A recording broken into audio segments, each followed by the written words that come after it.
আসসালামু আলাইকুম বাবা। আসসালামু আলাইকুম মামা। ওয়ালাইকুম আসসালাম রহমতুল্লাহ।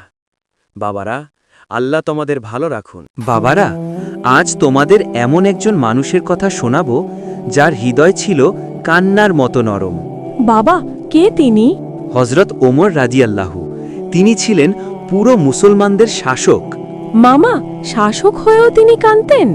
হ্যাঁ বাবা, এক রাতে তিনি একা একা মদিনার পথে হাঁটছিলেন। বাবা, রাতে কেন? যেন কেউ লজ্জা না পায়, আর কেউ ক্ষুধায় কাঁদলেও তিনি শুনতে পান। তারপর কি হলো মামা? হঠাৎ তিনি শুনলেন ছোট বাচ্চাদের কান্না। মায়ের গলা কাঁপছে। ধৈর্য ধরো বাবা। বাবা, বাচ্চারা কি খায়নি? না বাবা, ঘরে কিছুই ছিল না।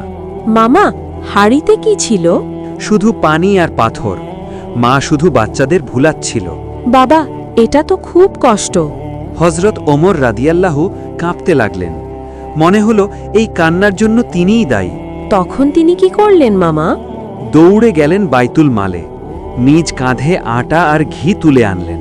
বাবা, অন্য কেউ আনতে পারতো না? তিনি বললেন, আমার পিঠের বোঝা আমি নিজেই বহন করব। মামা, তারপর? নিজ হাতে রান্না করলেন। ধোঁয়ার মধ্যে চোখ ভিজে যাচ্ছিল। বাবা, উনি কি থাকলেন?